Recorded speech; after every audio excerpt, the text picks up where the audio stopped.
ये कहानी है ग्रीशा नाम के एक बिगड़े हुए अय्याश अमीरजादे की, जो रशिया के सबसे अमीर लोगों में गिने जाने वाले एक बिजनेसमैन पावेल का इकलौता बेटा है। हर रोज उसका बस एक ही काम होता है, क्लब में आकर शराब पीना और हर दिन अपनी महंगी स्पोर्ट्स कार में लड़कियों को घुमाना और अपनी दौलत के दम पर उनके साथ अय्याशी करना। एक दिन वो काफी ओवर स्पीड पर गाड़ी चला रहा होता है तो एक पुलिस वाला उसे रोक लेता है। ग्रीशा को दौलत का इतना घमंड था कि वो उस पुलिस वाले के मुंह पर पैसे फेंक कर मारता है और कार लेकर वहां से जाने लगता है, लेकिन वो पुलिस वाला रिश्वत नहीं लेता और उसकी कार के आगे खड़ा हो जाता है। उसे सामने खड़ा देखकर भी ग्रीशा कार नहीं रोकता और उसे रोनता हुआ दूर तक ले जाता है।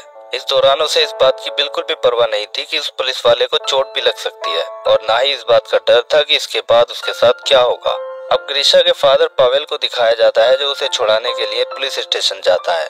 पुलिस चीफ पावेल को ग्रीशा की पिछले कुछ महीनों की हरकतें याद दिलाता है कि कैसे उसने अपनी मौज मस्ती के लिए एक रेस्टोरेंट और एक बोट को तबाह कर दिया था और आज उसने एक पुलिस वाले को बुरी तरह घायल करके अस्पताल पहुंचा दिया। लेकिन फिर भी वो ग्रीशा को छोड़ने के लिए तैयार था, क्योंकि उसका फादर पावेल एक अच्छा इंसान था और वो उस पुलिस वाले के इलाज का पूरा खर्च और मुआवजे के साथ साथ ग्रीशा की तरफ से उससे माफी मांगने को भी तैयार था। पावेल के इसी लाड प्यार ने उसे इतना बिगाड़ दिया था कि उसे अपनी हरकतों पर बिल्कुल भी अफसोस नहीं था। पावेल के आते ही वो जोर से हंसता है और पुलिस वालों से अपने लिए अच्छे खाने की डिमांड करने लगता है। जमानत के बाद पुलिस स्टेशन के बाहर पावेल ग्रीशा के ऊपर पूरी तरह चिल्लाता है और उसे पैसा देना बंद करने की धमकी देता है, लेकिन हमेशा की तरह ग्रीशा उसकी बातों को इग्नोर करता रहता है, क्योंकि उसे पता है कि वो ऐसा कुछ नहीं करने वाला। परेशान होकर पावेल अपनी गर्लफ्रेंड नास्तिया के पास जाता है, जो एक टीवी प्रोड्यूसर होती है। वो उसे अपनी परेशानी बताता है और कहता है कि अगर उसने जल्दी ही कुछ नहीं किया तो ग्रीशा अपने आप को किसी बड़ी मुसीबत में डाल सकता है। ग्रीशा को सुधारने के लिए अब वो उसे आर्मी में भी तो नहीं भेज सकता था, क्योंकि एक बार उसने खुद ही लाड़ प्यार में उसे आर्मी से वापस बुला लिया था। उसकी परेशानी देखकर नास्तिया उसे बताती है कि वो एक ऐसे आदमी को जानती है जो ग्रीशा को सुधारने में उनकी मदद कर सकता है। वो बताती है कि उसके तरीके बहुत अजीब होते हैं, लेकिन काफी असरदार साबित होते हैं। वो दोनों जब उसके घर पहुंचते हैं तो वो एक रस्सी के फंदे से लटका होता है। पावेल ये देखकर घबरा जाता है, लेकिन ये सब असली नहीं था। इस आदमी का नाम लेव अर्नोलोविक होता है, जो ऐसे ही सीन क्रिएट करने में एक्सपर्ट था जिन्हें देखकर किसी की भी आंखें धोखा खा सकती हैं। वो पावेल को अपने काम का एक नमूना दिखाता है, जिससे उसने अपने एक क्लाइंट की स्मोकिंग छुड़वाई थी।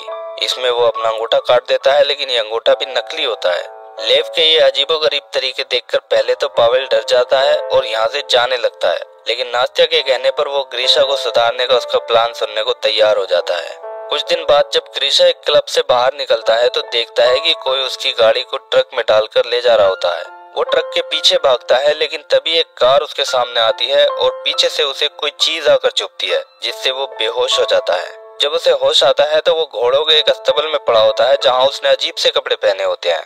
ये देखकर उसे लगता है कि उसे किसी ने लूट लिया है, लेकिन तभी आर्त्यम नाम का एक लड़का उससे जल्दी से घोड़ों को तैयार करने के लिए कहता है। वो कहता है कि जल्दी करो वरना मालिक गुस्सा हो जाएगा। ग्रीशा को कुछ समझ में नहीं आता कि यहाँ हो क्या रहा है। वो आर्त्यम को लात मारकर उससे दूर रहने के लिए कहता है, लेकिन इतनी देर में फोरमैन एवदी मिखालिक अस्तबल के अंदर आकर उसे पकड़कर घसीटता हुआ बाहर ले जाता है, जहाँ इस पूरी जमीन का मालिक दमित्री तिमोफीव और उसका बेटा एलेक्सी होते हैं। दमित्री को जब पता चलता है कि ग्रीशा घोड़ा तैयार करने से मना कर रहा है तो वो एवदी से उसकी कमर पर एक कोड़ा लगवाता है और कहता है कि अगर अब उसने घोड़ा तैयार नहीं किया तो उसे बहुत कड़ी सजा दी जाएगी। अब वो दूसरा अस्तबल वाला लड़का आर्त्यम उसे वापस अंदर ले जाता है, लेकिन ग्रीशा अस्तबल की खिड़की से कूदकर इस जगह से भागने लगता है।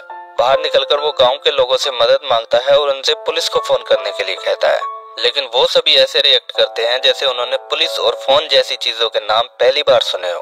वो उसकी ओर ऐसे देखते हैं जैसे उसे पागलपन का दौरा पड़ रहा हो। आखिरकार एवदी उसे पकड़कर एक जगह ले जाता है, जहाँ गांव से भागने के जुर्म में उसे फांसी पर लटकाया जाने वाला था। लेकिन तभी दमित्री की बेटी अगलाया यहाँ आकर उससे ग्रीशा को माफ करने के लिए कहती है, क्योंकि वो रोज रोज यहाँ लोगों को मरता देखकर तंग आ चुकी है। अगलाया का आज जन्मदिन होता है, इसलिए दमित्री ग्रीशा को छोड़ देता है, लेकिन ग्रीशा जो अब तक इस सबको हल्के में ले रहा था वो बुरी तरह डर जाता है और अब उसे यकीन हो जाता है कि वो टाइम ट्रेवल के जरिए सन 1860 के रशिया के किसी गांव में फंस गया है। ऊपर आसमान में एक चील को उड़ते हुए दिखाया जाता है, लेकिन असल में ये कोई चील नहीं बल्कि ग्रीशा पर नजर रखने के लिए एक ड्रोन होता है, जो गांव की सरहद से बाहर लकड़ी के बने एक स्टेशन से कंट्रोल किया जा रहा था। दरअसल ये कोई टाइम ट्रेवल नहीं बल्कि ग्रीशा को सुधारने के लिए लेव का बनाया प्लान था, जिसका पूरा खर्च ग्रीशा का फादर पावेल उठा रहा था।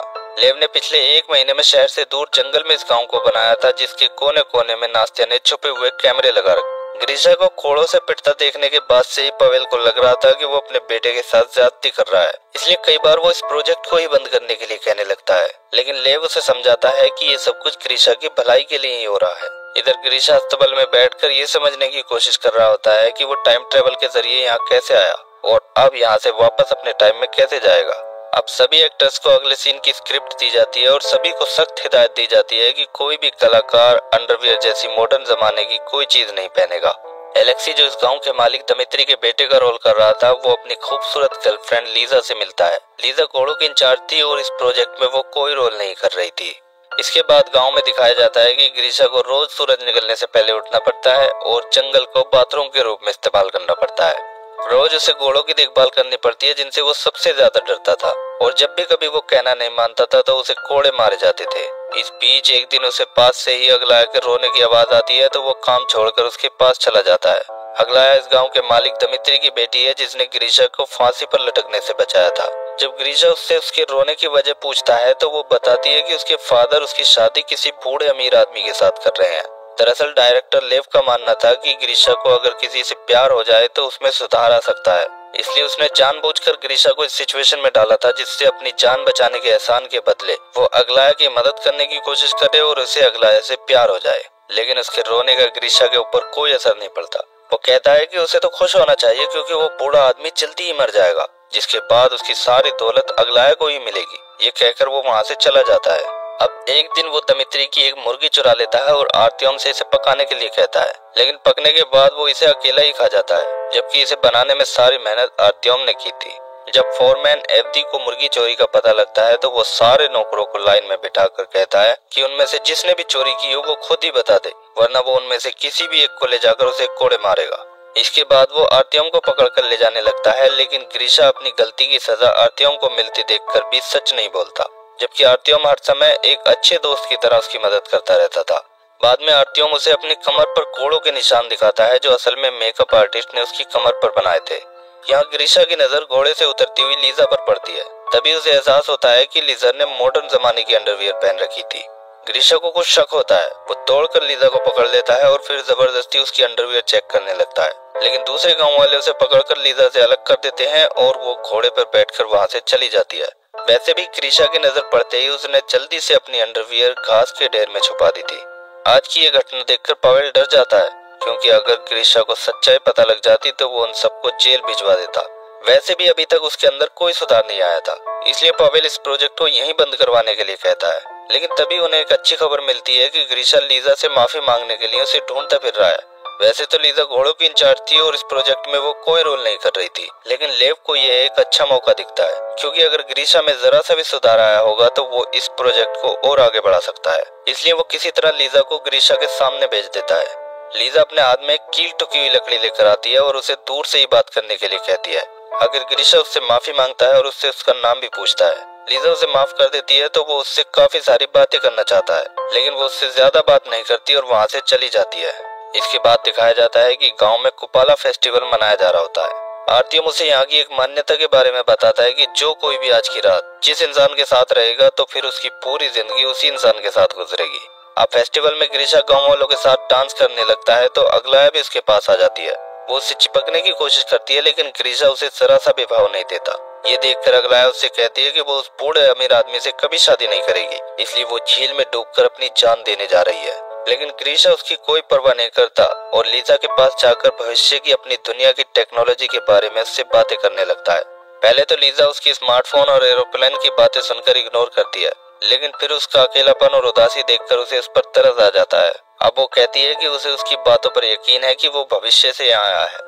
इस बीच आर्त्यम बार बार उसे लीजा से अलग ले जाने की कोशिश करता रहता है। आखिर वो कहता है कि अगलाया डूबने के लिए झील के पास चली गई है। ये सुनकर ग्रीशा दौड़ता हुआ झील की ओर जाता है और डूबने का नाटक कर रही अगलाया को बचाकर वापस गांव में ले आता है। अगलाया यहाँ स्क्रिप्ट के मुताबिक उसके साथ रोमांटिक होने की कोशिश करती है, लेकिन वो उससे बचकर लीजा को ढूंढने के लिए उसके घर तक चला जाता है। दरअसल वो आज की रात लीजा के साथ बातें करते हुए गुजारना चाहता था, लेकिन वो उससे मना करके दरवाजा बंद कर लेती है। लेव जब ये देखता है कि ग्रीशा को लीजा में इंटरेस्ट है तो वो इस प्रोजेक्ट में लीजा को भी एक एक्ट्रेस के तौर पर शामिल करने का फैसला करता है। लेकिन उसके बॉयफ्रेंड एलेक्सी को ये बात बिल्कुल भी अच्छी नहीं लगती। लीजा उसे समझाती है कि वो सभी यहाँ ग्रीशा को एक बेहतर इंसान बनाने में मदद करने के लिए आए हैं। आखिर वो ये रोल करने को तैयार हो जाती है, लेकिन वो लेव के सामने अपनी एक शर्त रखती है कि ग्रीशा को ना तो वो किस करेगी और ना ही उसे अपने ज्यादा पास आने देगी। लेव उसकी ये शर्त मान लेता है और अब वो कहानी में एक नया प्लॉट डाल देता है। अगले दिन पता चलता है कि एलेक्सी ने शहर जाकर शराब पी के खूब हंगामा मचाया और वहाँ के एक सिपाही को भी बुरी तरह पीटा। इसके लिए शहर से सिपाही उसे सजा देने के लिए आने वाले थे। अपने बेटे को सजा से बचाने के लिए दमित्री ग्रीशा से ये सजा अपने ऊपर लेने के लिए कहता है, क्योंकि सजा देने वाले सिपाही एलेक्सी को नहीं पहचानते थे। इसके बदले में वो उसे यहाँ से आजादी और अच्छे कपड़े, अच्छा खाना देने का वादा करता है। आखिर अपनी आजादी के लिए ग्रीशा एलेक्सी की सजा अपने ऊपर लेने को तैयार हो जाता है और जब उसे अच्छा खाना मिलता है तो वो इसमें से आधा आर्तियोम के लिए बचा कर रख देता है, जिसे देखकर आर्तियोम आज बहुत खुश होता है। इसके बाद ग्रीशा को सबके सामने 24 कोड़े मारे जाते हैं। सजा के बाद ग्रीशा नए कपड़े पहनकर दमित्री के घर अपनी आजादी के पेपर लेने जाता है। घर पर एलेक्सी होता है जो ग्रीशा को लात मारता है और उसके ऊपर थूक कर कहता है कि उस बेवकूफ ने कितनी आसानी से इस बात का यकीन कर लिया कि वो उसे सच में आजाद कर देंगे। ये बात सुनकर ग्रीशा गुस्से में अपनी मुट्ठी बींच लेता है और ऐसा लगता है कि अब वो एलेक्सी को सबक सिखाएगा, लेकिन फिर वो उससे बिना कुछ कहे बाहर निकल जाता है, जिसे लेव और पवेल बहुत डिसअपॉइंट हो जाते हैं, क्योंकि वो चाहते थे कि ग्रीशा किसी और के लिए ना सही लेकिन कम से कम अपने हक के लिए तो लड़े। इसके बाद से ग्रीशा बिना किसी हरकत के अस्तबल में काम करने लगता है। अब वो लीजा के साथ काफी वक्त गुजारने लगता है और उसे लीजा से प्यार होने लगता है। एक दिन वो दोनों साथ में टहल रहे होते हैं तो उनकी नजर उस चील जैसे दिखने वाले ड्रोन पर पड़ती है, जो आउट ऑफ कंट्रोल होकर अजीब तरीके से उड़ने लगता है और ऐसा लगता है जैसे वो नीचे गिर जाएगा, लेकिन जल्दी टेक्नीशियन उसे कंट्रोल में लेकर उस जगह से दूर कर देता है। ग्रीशा का ध्यान उस पर से हटाने के लिए लीजा उससे बताने लगती है कि वो बचपन से ही उस चील को देखती आ रही है और उसका मानना है कि वो चील उसकी रक्षा करने वाली देवी है। इधर एलेक्सी और अगलाया दोनों ही अपने साथ हो रही नाइंसाफी से नाराज होते हैं। अगलाया को इस बात का गुस्सा होता है कि उससे मेन हीरोइन का रोल छीनकर लीजा को दे दिया गया था। एलेक्सी भी अपनी गर्लफ्रेंड लीजा के हर वक्त किसी दूसरे आदमी के साथ घूमने फिरने से खफा होता है। अब यहाँ दोनों को एक दूसरे से हमदर्दी होने लगती है और बातों बातों में वो एक दूसरे के साथ रोमांटिक होकर अपनी लाइन क्रॉस कर जाते हैं, लेकिन वहीं पास से गुजर रहे ग्रीशा और लीजा की नजर उनके ऊपर पड़ जाती है। लीजा अपने बॉयफ्रेंड को अगलाया के साथ इस हालत में देखकर बहुत दुखी हो जाती है। लेव को जब ये बात पता चलती है तो वो उन दोनों को नौकरी से निकालकर यहाँ से भगा देता है। इधर लीजा का मूड ठीक करने के लिए ग्रीशा अस्तबल को मोमबत्तियों की रोशनी से सजाता है और अपने हाथ से उसके लिए एक स्पेशल डिनर तैयार करता है। आज ग्रीशा उससे कहता है कि अगर वो आजाद होता तो उससे शादी कर लेता। अब वो याद करने लगता है कि किस तरह एलेक्सी की सजा अपने ऊपर लेने के बाद भी उसे आजाद नहीं किया गया था। वो कहता है कि वो उसी दिन एलेक्सी से इस बात का बदला लेना चाहता था, लेकिन फिर भी उसने ऐसा नहीं किया क्योंकि एलेक्सी के चेहरे में उसे अपना चेहरा दिखाई दिया। आखिर वो भी तो एलेक्सी जैसा ही था, वो भी किसी की फीलिंग्स को नहीं समझता था और किसी पर क्या बीतती है इस बात की परवाह उसे भी नहीं होती थी। ग्रीशा में इतना सुधार देखकर लीजा भी उससे इमोशनली अटैच हो जाती है और आज वो उसे एक किस कर लेती है। अब यहाँ से बाहर की असली दुनिया में दिखाया जाता है कि अगलाया एक न्यूज चैनल को इंटरव्यू देकर ये खुलासा कर देती है कि वहाँ कुछ लोग ग्रीशा को किडनैप करके अपने मजे के लिए उसे टॉर्चर कर रहे हैं। उसके इस इंटरव्यू के बाद पुलिस की ओर से भी एक बयान आता है कि उनकी एक टीम इस जगह इन्वेस्टिगेशन के लिए जाएगी। ये न्यूज देखकर पवेल पूरी तरह डर जाता है और ये सब बंद करके यहाँ से निकलने के लिए कहता है, लेकिन लेव कहता है कि पुलिस को आने में अभी टाइम लगेगा और तब तक वो एक फाइनल सीन कर सकते हैं। लेव को पूरा यकीन था कि इस फाइनल सीन के बाद ग्रीशा पूरी तरह बदल जाएगा। इधर ग्रीशा लीजा के साथ गांव से बाहर बैठकर प्यार भरी बातें कर रहा होता है। आज यहाँ लीजा उससे एक बात कहती है कि अगर किसी वजह से वो दोनों एक दूसरे से बिछड़ जाते हैं तो वो ये बात याद रखे कि अब तक उन दोनों के बीच जो कुछ भी चल रहा है वो सब एकदम असली था। दरअसल लीजा अच्छी तरह जानती थी कि आज इस प्रोजेक्ट के खत्म होने के बाद उसे ग्रीशा से दूर होना पड़ेगा, इसलिए वो उसे ये बताना चाहती थी कि वो सच में उससे प्यार करने लगी है। वो दोनों बातें कर ही रहे होते हैं कि वहाँ आर्तियोम आकर उनसे बताता है कि गांव पर मंगोल लुटेरों ने हमला कर दिया है और अगर एक एक गांव वाला तुरंत गांव में नहीं पहुंचा तो वो पूरे गांव में आग लगा देंगे। ये सुनकर ग्रीशा डर जाता है और गांव से बाहर की ओर भागने के लिए कहता है, लेकिन जब लीजा आर्तियोम के पीछे गांव की ओर जाने लगती है तो वो भी उसके पीछे चल देता है। अब गांव में लूटपाट मचाने के बाद मंगोल लुटेरों का लीडर भीड़ में से एक खूबसूरत लड़की को पकड़वाकर अपने साथ ले जाने लगता है, लेकिन उस लड़की का बाप उसे बचाने के लिए कूद पड़ता है। ये देखकर उनमें से एक मंगोल लुटेरा उससे लड़ता है और आखिर में वो लड़की के बाप की गर्दन काट देता है। दरअसल ये लेव की एक ट्रिक थी जिससे ग्रीशा को ये लगे कि उस लड़की का बाप लड़ते हुए मारा गया, लेकिन असल में उसे कुछ नहीं हुआ था। अब मंगोल लीडर उस लड़की को छोड़ देता है क्योंकि उसके बाप ने उसे छुड़ाने के लिए अपने खून से कीमत चुकाई थी, लेकिन अब वो उसकी जगह लीजा को पकड़ लेता है। लीजा चिल्लाकर ग्रीशा को अपनी मदद के लिए बुलाती है, लेकिन ग्रीशा बुरी तरह डर जाता है और वो उससे नजरें चुराकर अपने अस्तबल की ओर चला जाता है। ये देखकर पावेल लेव से कहता है कि उसका प्लान काम नहीं करेगा। वो तुरंत ये सब बंद करने के लिए कहता है क्योंकि पुलिस वहाँ पहुँचने ही वाली थी, लेकिन लेव को ग्रीशा के ऊपर यकीन हो चला था, इसलिए वो आखिरी वक्त तक उसका इंतजार करना चाहता था और ये देखना चाहता था कि वो लीजा को बचाने आता है या नहीं। इसके लिए वो उस चील जैसे दिखने वाले ड्रोन को ग्रीशा के ऊपर उड़ाकर उसकी पल पल की हरकत पर नजर रखने लगता है। ग्रीशा जब उस चील को अपने ऊपर उड़ता देखता है तो उसे लीजा की बात याद आ जाती है कि वो चील उसकी रक्षा करने वाली देवी है। ग्रीशा को लगता है कि देवी भी यही चाहती है कि वो जाकर लीजा को बचाए।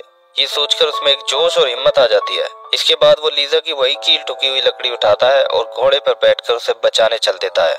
लुटेरों के पास पहुंचकर वो उस लकड़ी से उन पर हमला कर देता है और लीजा को घोड़े पर बिठाकर तेजी से गांव से बाहर की ओर निकल जाता है। उसके जाते ही दूसरी ओर से पुलिस वहां आकर ग्रीशा को ढूंढने लगती है। अब चूंकि ग्रीशा यहाँ से दूर जा चुका था, इसलिए लेव, नास्त्या और पावेल आसानी से पुलिस को समझा देते हैं कि यहाँ फिल्म की शूटिंग चल रही है और पुलिस भी उनकी बात का यकीन करके यहाँ से वापस चली जाती है। अब तक ग्रीशा और लीजा यहाँ से काफी दूर निकल जाते हैं। जब वो जंगल से बाहर निकलते हैं तो वहाँ रोड किनारे एक गैस स्टेशन को देखकर ग्रीशा हैरान रह जाता है। उसे समझ में नहीं आता कि ये हो क्या रहा है। लीजा उसे सब कुछ बताने ही वाली होती है, तभी पीछे से लेव का एक स्नाइपर उस पर बेहोश करने वाली गोली चला देता है, जिससे ग्रीशा बेहोश होकर नीचे गिर जाता है। अब अगले सीन में ग्रीशा को अपनी कार के पास खड़ा हुआ दिखाया जाता है। उसके कानों में पावेल की वो आवाज गूंज रही होती है कि वो पिछले 3 महीने से कोमा में था। ग्रीशा ने जब पावेल से उस गांव और लीजा के बारे में पूछा था तो उसने ऐसे रिएक्ट किया था जैसे उसे कुछ पता ही ना हो। इसके बाद ग्रीशा फिर से अपनी पहले वाली जिंदगी में ढलने की कोशिश करता है, लेकिन अब उन क्लब पार्टियों में उसका बिल्कुल भी दिल नहीं लगता जिनमें वो पहले शराब पीकर लड़कियों के साथ मौज मस्ती किया करता था। जिस पुलिस वाले को उसने अपनी कार से रौंदकर अस्पताल पहुंचा दिया था, अब वो उसके पास जाकर उससे अपने किए की माफी मांगता है और माफी के तौर पर अपनी कार उसे गिफ्ट करके वहाँ से पैदल चला जाता है। एक दिन शाम को एक क्लब में उसकी नजर एलेक्सी और अग्लाया पर पड़ जाती है। वो तुरंत उनके पास जाकर उनसे लीजा के बारे में पूछता है, लेकिन वो दोनों भी ऐसे ही रिएक्ट करते हैं जैसे उन्होंने उसे पहली बार देखा हो। अब ग्रीशा को भी ये लगने लगता है कि लीजा और वो गांव कोई हकीकत नहीं बल्कि उसका एक सपना था। वो उनसे सॉरी बोलकर वहाँ से जाने लगता है, लेकिन एलेक्सी और अग्लाया को अब उसकी हालत पर तरस आ जाता है और वो उसे अपने साथ घोड़ों के एक बहुत बड़े रेंच के पास ले जाकर छोड़ देते हैं। ग्रीशा तेज कदमों से अंदर जाता है और आखिरकार लीजा उसे वहाँ दिख जाती है। ग्रीशा को देखते ही लीजा की भी सांसें तेज हो जाती हैं और ऐसा लगता है कि वो अब रो देगी। ग्रीशा उससे वही बात पूछता है कि जो कुछ भी उसने गांव में उससे कहा था क्या वो सच था। उसकी ये बात सुनकर लीजा बस हाँ में सर हिलाकर उससे लिपट जाती है और कहती है कि वो उसे बहुत मिस करती थी। इसके बाद ग्रीशा लीजा को साथ लेकर अपने फादर पावेल और नास्त्या की शादी में जाता है और उन्हें शादी की बधाई देता है। लीजा को उसके साथ देकर पावेल डर जाता है, लेकिन ग्रीशा उसे एक बेहतर इंसान बनाने के लिए पावेल का शुक्रिया करता है और अब दोनों बाप बेटे एक दूसरे के गले लग जाते हैं। अब मूवी के आखिर में दिखाया जाता है कि ऐसे ही किसी गांव में एक और अमीरजादे को पकड़ कर लाया जाता है और इस बार इस गांव का इंचार्ज होता है ग्रीशा। इसी के साथ ये मूवी एंड हो जाती है।